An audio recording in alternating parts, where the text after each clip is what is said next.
Hi, everyone. Hi, we're here at Wildwoods with Sherry, and Sherry's the owner of this establishment. It's a beautiful restaurant. She's got multiple cabin rentals here right on the trail of ATV and snowmobile trails.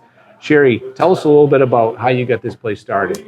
Well, I bought the property in 2002 because I needed to get out of corporate America. I wanted to go back to my roots of living in the woods. So I told my mother at 15, I'm moving out of here. I'm never living in the woods.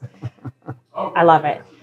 So we had to build the trail system and be established. When we looked on the snowmobile map, you had Millinocket, Cacadjo, Greenville. There was nothing down in this area. And any outdoor enthusiast, you want to do loop trails. Right. So it was just perfect location in that regard. And Schoodic Lake, getting riders off of Schoodic and putting in a trail around on there, made it for safety reasons. We now have ATV trails. We have great hiking with the Appalachian Trail and Gulf Haggis. There's so many lakes around here, you couldn't even list them all. So you're fishing for any outdoor enthusiast or camping, it's all here. It's a great location. So did you start with the cabins first and then the restaurant? Yeah, we started with all 3 cabins, and we started pouring the concrete for this. Then we would drive up every weekend and work on the cabins, and I hired a contractor to frame this. It's a great building. I love the fireplace, and I've eaten a lot of meals here myself. Yeah. So. Well, then we went from people would just come to the kitchen window and I would cook and I would hand them their food. And then people came in and sat down, and then I needed to hire a waitress. And then I outgrew.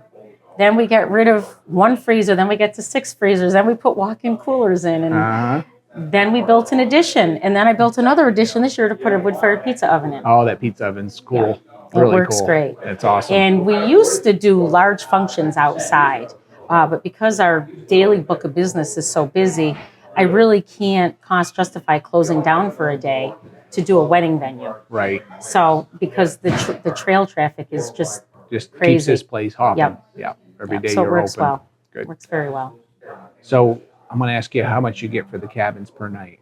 Get $150 a night, but each cabin has 2 queen beds, 2 full beds. So based on the comfort factor of your group, 4 couples stay in there. Sometimes it's 2 sets of mom and dads, and each kid brings a friend. Sometimes it's 4 guys fishing. Right. So it's different, and I do adjust the price accordingly. If it's in the middle of a season that it's slow, but they do have Wi-Fi, they have their own furnace. It's the first question.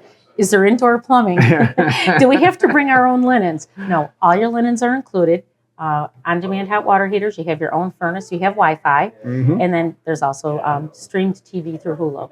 Perfect. So, and then if you don't want to cook, you come over here. And you also have gasoline available for the riders. Ethanol-free high test. Perfect. And that's what we're all looking for when our 2-strokes for sure. Yeah, that's a real big deal. Absolutely. So I also have a park and ride, so people, even if they're not staying here, they can come park, go for their ride, then they can come in and dine or whatever. Perfect. So it works pretty well. Yeah, it's great. Thanks, Sherry, for giving us a tour of the property. Hey, if you're in the Brownville area and you need a place to stay or a really good meal, or you want a cold draft beer from the local brewery, come on in to Wildwoods Restaurant and Trailside Cabins.